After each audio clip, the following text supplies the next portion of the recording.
আপনারা যারা কৃষিকাজ, মৎস্য চাষ কিংবা পশুপালন করেন অথবা এসব বিষয়ে নতুন কোনো তথ্য জানতে চান, শুরু করছি তাদের জন্য কৃষি উন্নয়ন ভিত্তিক প্রামাণ্য অনুষ্ঠান মাটি ও মানুষ। সেই দর্শক, আমাদের আজকের অনুষ্ঠানের নির্বাচিত বিষয় হচ্ছে বিডিসির খামারগুলো থেকে ভিত্তিবীজ উৎপাদন। বাংলাদেশের এরকম প্রায় 26টি বীজ উৎপাদন খামার রয়েছে, যেখান থেকে সারা দেশের বীজ উৎপাদিত হয় এবং বাণিজ্যিকভাবে সরবরাহ করা হয়। আমরা আজকে এসেছি টাঙ্গাইলের মধুপুরের বীজ উৎপাদন খামারে। এখানে এই মুহূর্তে ধানের বিভিন্ন প্রজাতির বীজ উৎপাদন কার্যক্রম পরিচালিত হচ্ছে। দেখুন অনুষ্ঠানের বিশেষ প্রতিবেদন বীজ উৎপাদন।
বিধান 98 এবং বিনা 19 করেছেন।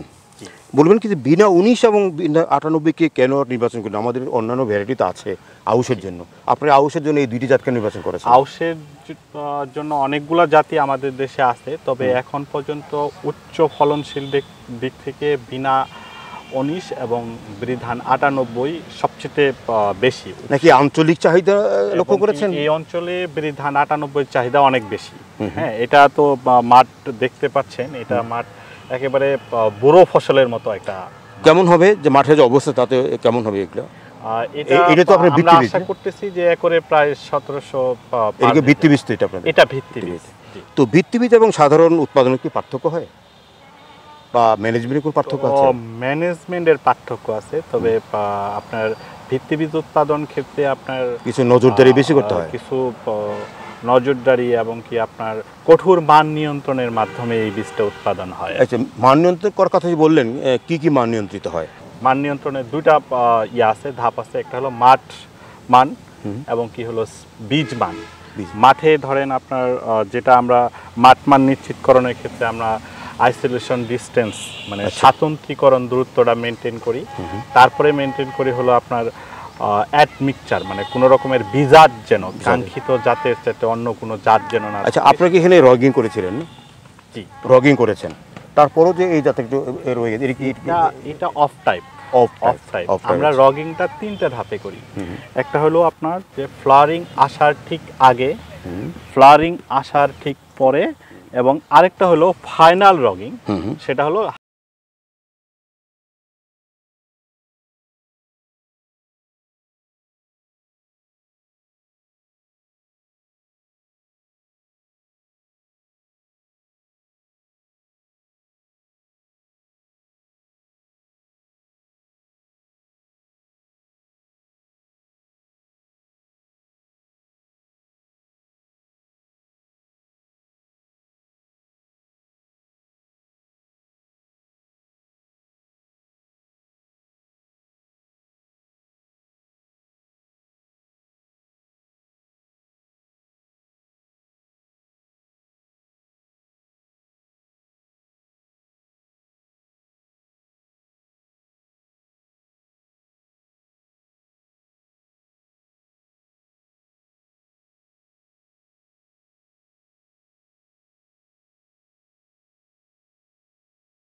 এগুলো একটা প্রক্রিয়া হলো মার্কেটিং। তো এগুলো মার্কেটিং আপনারা কোন প্রক্রিয়ার মধ্যে দিয়ে করেন, কীভাবে কোন পদ্ধতি মার্কেটিংগুলো করেন?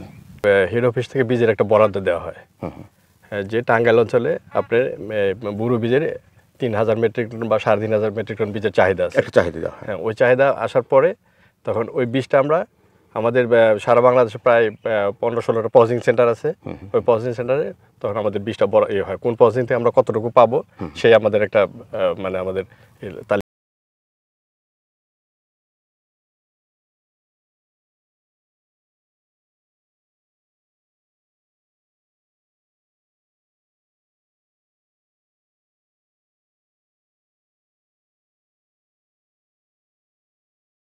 এই মধুপুরকে চাহিদা দেওয়া হচ্ছে এবং মধুপুর সেই অনুযায়ী বীজ উৎপাদন করছে। জি। তো এগুলো আপনারা যখন নেবেন তখন মানের ক্ষেত্রে আপনারা কি তদারকি করেন? আপনাদের আলাদাভাবে মান নিয়ন্ত্রণ কোনো চ্যানেল আছে বা উইং আছে আপনাদের? না, আমাদের মার্কেটিং চ্যানেলে ওইভাবে মান নিয়ন্ত্রণ নাই, তবে আমরা বীজটা যখন আমরা রিসিভ করি তখন আমরা আমাদের যে আমরা প্রাথমিকভাবে দেখে নিই যে বীজে কোনো মিশ্রণ আছে কিনা। এমনি ল্যাবরেটরিতে টেস্টের ওই ফ্যাসিলিটিস এখন ওরকম নাই।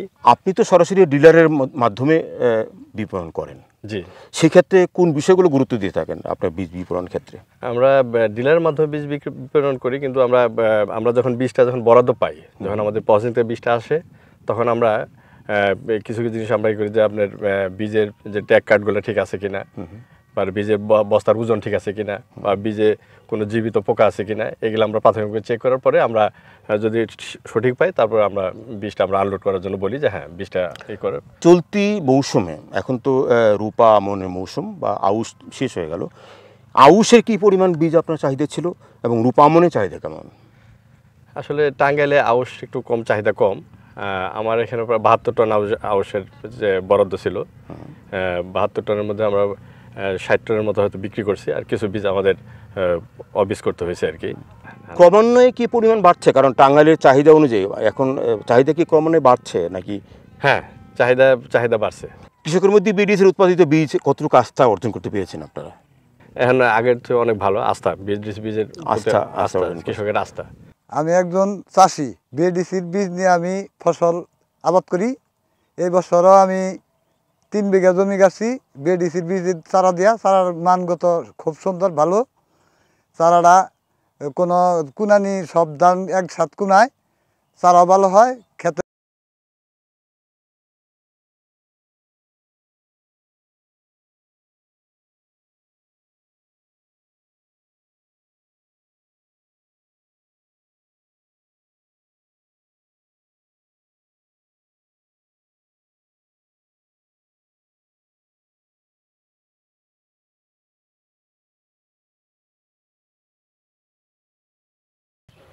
ছাব্বিশটি রয়েছে বিডিসির বীজ উৎপাদন খামার। জি জি।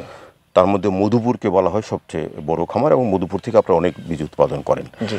মধুর খামারে কি ধরনের বীজ উৎপাদিত হয় এবং পদ্ধতিটা কি?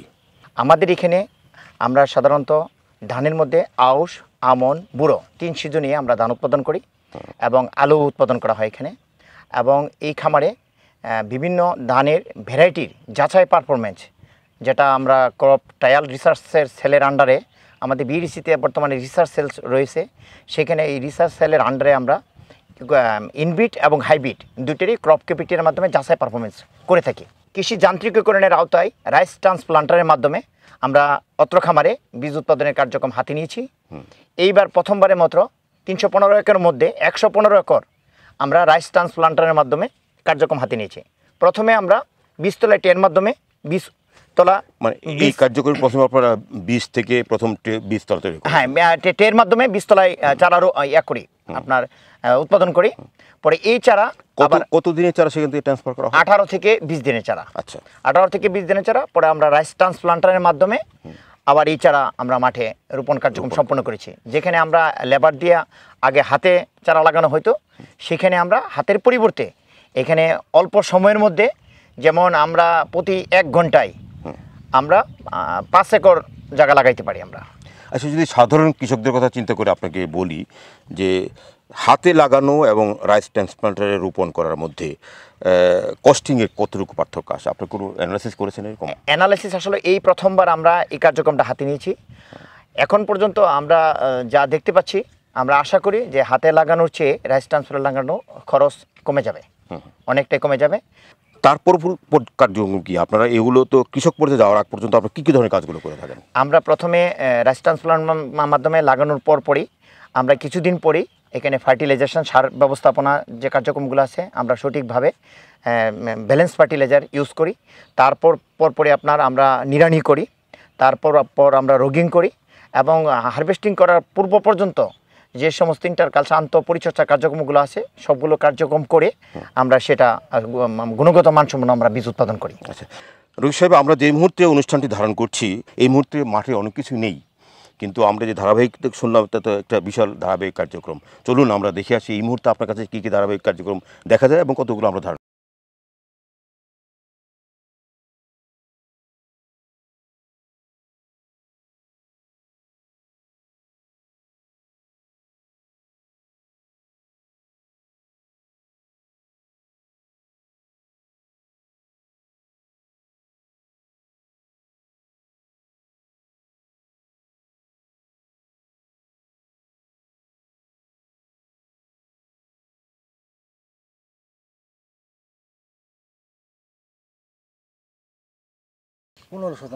পনেরো শতাংশ হাজিরা কত পাবেন? 500। রফিক সাহেব, তো আপনারা তো মেকানাইজেশন দিয়ে যাচ্ছেন তাই না? জি জি জি। এটা যদি উইডার দিয়ে করা হতো আপনার এই জমিটা, তাহলে এই যে 500 কত খরচ হতো আপনাদের? 300 টাকা। 300 টাকা মতো খরচ হতো। জি জি জি। তো এই লেবার কি পাওয়া যায় এখন আগের মতো? লেবার আসলে আগের মতো পাওয়া যায় না এখন। আমরা আস্তে আস্তে উডি সেটের দিকে ঝুঁকে যাচ্ছি। আচ্ছা, আমাদের খরচও কম। এখানে তো আমরা দুই পদ্ধতিতেই আপনার উইডিং মানে আগাছা দমন করতে পারি, একটা হলো হার্বিসাইড দিয়ে, একটা হলো ম্যানুয়ালি উইড দিয়ে। তো হার্বিসাইডের সমস্যাটা কি, আর যদি এভাবে হাতে করে তার মানে কি সুবিধাটা কোনটা? আসলে যখন আমরা লোক অ্যাভেলেবল পাই না তখনই আমরা হার্বিসাইডের দিকে চলে যাই। এখন এইভাবে করলে আপনার সময়ও বেশি লাগতেছে, লেবারও পরিমাণও বেশি লাগতেছে, খরচও একটু বেশি হচ্ছে। যে ভ্যারাইটির সামনে আমরা বসে আছি এটা বৃদান 49। এছাড়াও এই খামারে আরও উৎপাদন করা হয়েছে বৃদান 51, বৃদান 52, বিআর 23, বিআর 11, বিনা 17। এই জাতগুলো নির্বাচন কিভাবে করেন? এলাকা ভিত্তিক চাহিদা অনুযায়ী নাকি আবহাওয়া ভিত্তিক, কিভাবে জাত নির্বাচন করা হয়? এলাকা ভিত্তিক চাহিদা অনুযায়ী আমাদের সদর দপ্তর থেকে এই জাত নির্বাচন করে আমাদেরকে লক্ষ্যমাত্রা দেওয়া হয় এই খামারের জন্য। এবছর এখন ইদানিং তো ক্লাইমেট চেঞ্জের নানা কথা আমরা শুনতে পাচ্ছি, সেক্ষেত্রে বীজ উৎপাদনের কোনো রকম কোনো অন্তরায় হয় কোনো বিষয়গুলো? এখন পর্যন্ত আমাদের মধুপুর বীজ উৎপাদন খামারে আমাদের যেহেতু লোকাল চাহিদা এবং এই খামারে যে ভ্যারাইটিটা ভালো হয় সেইভাবে দেওয়া হয়, আমরা কোনো সমস্যায় পড়িনি। আচ্ছা, তো বীজের ক্ষেত্রে কি আপনার এগুলো ভিত্তি বীজ তাই না? এখানে ব্রিডারসি থেকে আমরা আপনার ব্রিডার থেকে ভিত্তি আপনার কাছ থেকে যাবে মৌলবীজ থেকে ভিত্তি বীজ। আচ্ছা, এরপরে যারা চুক্তিবদ্ধ চাষি তারা যাবে চুক্তিবদ্ধ চাষি আমাদের কাছ থেকে তারা ভিত্তি বীজ নিয়ে যায়, ভিত্তি বীজ নিয়ে তারা ফাউন্ডেশন থেকে সার্টিফাইড বীজ উৎপাদন করে, মানে ভিত্তি থেকে প্রত্যায়িত।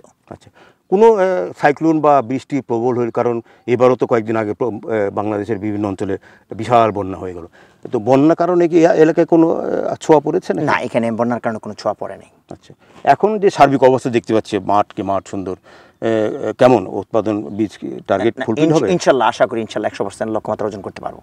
আচ্ছা, তো এগুলো তো আপনারা উৎপাদিত হওয়ার পরে এগুলো আপনার প্রসেসিং সেন্টারে নিয়ে যাবেন, প্রসেসিং থেকে এরপর আপনারা হারভেস্ট করবেন 135 দিন পরে, এরপর আপনারা কমন হারভেস্টে ব্যবহার করবেন ওইখানে, তারপর আপনারা নিয়ে যাবেন আপনার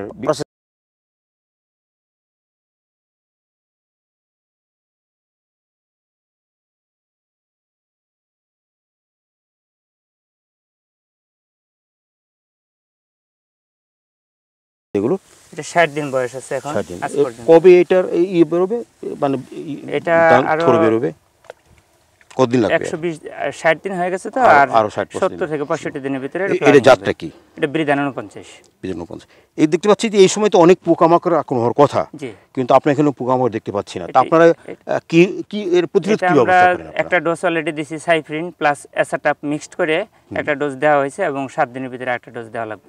একটু আগে এখানে দেখলাম যে আপনি কীটনাশক দিচ্ছেন, তো আপনারা তো রোপণের পর থেকে একদম ধান পাকা পর্যন্ত নানা রকম কীটনাশক দিয়েছেন, একটু বলুন তো ধারাবাহিক। আমরা রোপণের 10 থেকে 15 দিনের ভিতরে সাইফ্রিন অ্যাসাটাপ একটা ডোজ দিয়ে দেই, তারপরে আবার 20 থেকে 25 দিনের ভিতরে আরেকটা ডোজ দিই মাজরা, এবং 35 থেকে 40 দিনের ভিতরে একটা যে কোনো একটা ফাঙ্গিসাইড দেই, এবং ফ্লাওয়ারিং স্টেজে আমরা একটা ফলিকরি স্প্রে করি। আচ্ছা, ফ্লাওয়ারিং শেষ হলে তখন আমরা একটা বীজ যেহেতু কালার ভালো করার জন্য আমরা একটা ফাঙ্গিসাইড স্প্রে করি, এটা মিস্টার টপ বা অটোস্টিন বা নোইন এই জাতীয়। একটু আগে যে স্প্রে করা হলো আপনার এই জমিতে, তো এটা কি দিলেন আপনারা? এটা সাইপ্রিনা সেটআপ। তাতে কি কোন রোগ বাড়াই হওয়ার সম্ভাবনা নেই? না, সাইপ্রিনা সেটআপ দেওয়ার পরে কোনো পোকামাকড় আপাতত নাই। যদি পোকামাকড় পরিলক্ষিত আপনি হয়, বলেন যে তাহলে আমরা এটা 30 দিনের বয়স না, আমরা দেখতে পাচ্ছি এখানে বেশ কিছু রোগের কথা, যেমন আপনি এটা লিপ রোলারটা আছে, এই যে পাতা মোড়ানো, হ্যাঁ পাতা মোড়ানো, এই যে একটা পাতা মোড়ানো দেখতে পাচ্ছি, পাতা আর এখানে আপনি মাজরা পোকার একটা নমুনা দেখতে পাচ্ছি জি। আমরা। কিছু করেননি আপনি? করা আছে। তাহলে এগুলো কেন হলো? এর জন্য নতুন করে আর হয়নি। যখন আচ্ছা। এটা 5% যদি আমাদের ক্ষতি হয়, 5% উপরে যখন যায় তখন কিন্তু কীটনাশক স্প্রে করার একটা এই যে এখন যে বিভিন্ন মাজরা পোকা দেখতে পাচ্ছি, এটা কি সম্প্রসারিত হবে নাকি এখানে শেষ হবে? সম্প্রসারিত হবে না, এটা অলরেডি কিন্তু মারা গেছে, নতুন করে কিন্তু আর নাই। আচ্ছা, আমি দুইটা রোগী দেখতে হলো, একটা হলো পাতা মোড়ানো দেখলাম, আর মাজরা। এখানে আর কোনো পোকা না, আর কিছু নেই।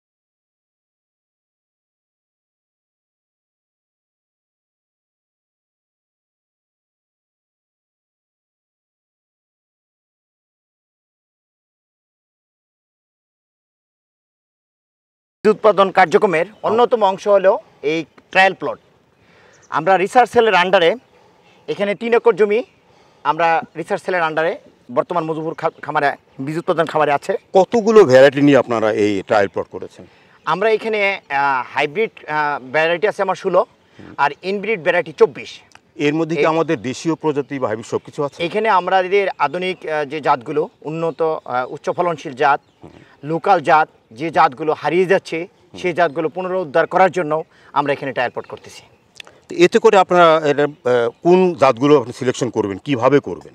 আমরা এইবারে প্রথমবারের মতো আমাদের বিএডিসি ঊর্ধ্বতন কর্তৃপক্ষের নির্দেশে রিসার্চ সেলের আন্ডারে আমি আমনের মধ্যে হাইব্রিড বীজ কীরকম বাংলাদেশে হাইব্রিড বীজ আমন মৌসুম উৎপাদন করা যায় কিনা সেটার জন্য একটা ট্রায়াল প্লট করেছি। আমি এখানে আপনি দেখতে পাচ্ছেন যে 16টা জাত আছে, এখানে 16টা জাতের 348টা ট্রায়াল প্লট আছে এখানে। আচ্ছা, আপনি কি বলতে পারবেন যে কোন জাতটা এখানে আপনারা দিয়েছেন ট্রায়াল প্লটে? না, এটা আমি বলতে পারবো না, এটা শুধু কোড নাম্বার দেওয়া আছে। এই যে আপনারা জিএমপিএস দিয়ে মার্ক দিয়েছেন, জি জি, জিএমপিএস 16, জিএমপিএস 2, জিএমপিএস 4, এগুলোর অর্থটা কি? এটা আসলে আমরা যে হাইব্রিড ভ্যারাইটি আছে এটার কোড নাম্বার দেওয়া আছে এখানে। আচ্ছা। আমরা যখন আপনার এটা হারভেস্ট করব এবং এটা এই কোড নম্বর অনুযায়ী আপনারা উৎপাদনে দেখবেন? হ্যাঁ, উৎপাদনে দেখব, দেখার পর আমরা এই কোড নাম্বার ধরে আমরা বলতে পারবো এটা হাইব্রিড কোন ভ্যারাইটি। কিন্তু বাংলাদেশে তো হাইব্রিড বীজ উৎপাদন করা সম্ভব হয়নি এখনো, তো আপনারা উদ্যোগ নিয়েছেন, ফলপ্রসূ হচ্ছেন আপনি মনে করেন? আমি আশা করি ইনশাল্লাহ ফলপ্রসূ হবে, কারণ আমরা এখন চাই আমাদের দিন দিন জনসংখ্যা বেড়ে যাচ্ছে, সেই